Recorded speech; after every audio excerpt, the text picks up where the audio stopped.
மறைக்கப்பட்ட உண்மைகளை வெளிச்சத்திற்கு கொண்டுவரும் உங்கள் மக்கள் வெளிச்ச செய்திகள். வணக்கம். தமிழக முதல்வர் மு.க. ஸ்டாலினின் 72வது பிறந்த நாளை முன்னிட்டு முன்னாள் அமைச்சர் செஞ்சி கே.எஸ். மஸ்தான் மாவட்ட செயலாளர் வழிகாட்டுதலின்படி செஞ்சி ஊராட்சி ஒன்றிய பெருந்தலைவர் வழக்கறிஞர் விஜயகுமார் மற்றும் செஞ்சி பேரூராட்சி மன்ற தலைவர் கே.எஸ்.எம். மொஹதியர் அலி தலைமையில் நகர செயலாளர் கார்த்தி மற்றும் மாவட்ட கவுன்சிலர் அரங்க ஏழுமலை, மாநில பொதுக்குழு உறுப்பினர் வழக்கறிஞர் டி. மணிவண்ணன், அரசு வழக்கறிஞர் தமிழ்செல்வி கர்ணன் மற்றும் கவுன்சிலர்கள் சங்கர், பொன்னம்பலம், கோட்டகுமார், நெடுஞ்செழியன் உடன் என்.ஆர்.பேட்டை முன்னாள் தலைவர் பாலகிருஷ்ணன், கோனை ஐயாதுரை மற்றும் கழக நிர்வாகிகள் கலந்து கொண்டனர். செய்திகளுக்காக விழுப்புரம் சிறப்பு செய்தியாளர் தங்கராஜ். நன்றி.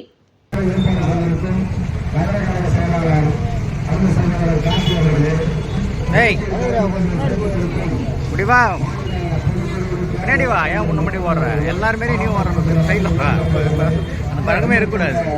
நம்ம போன பேரு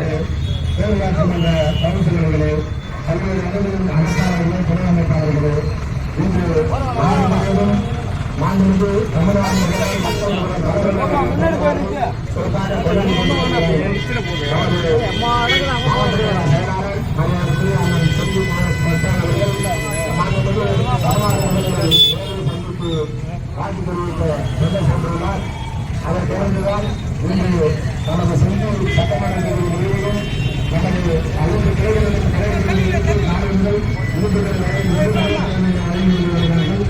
அதை தொடர்ந்துதான் இன்று அரசு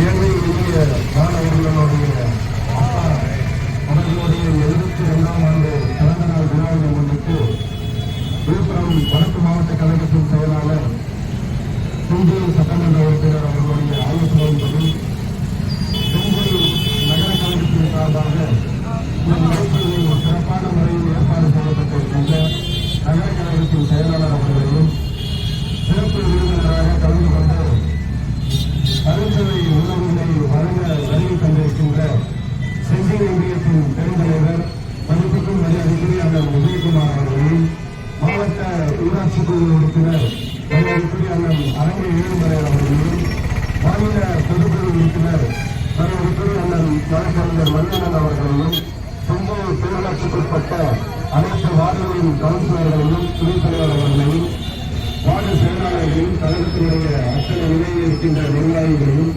வருகை தந்துள்ள அனைவருக்கும் நெஞ்சார்ந்த வணக்கத்தையும் நன்றியும் தெரிவித்துக் கொள்கிறேன்.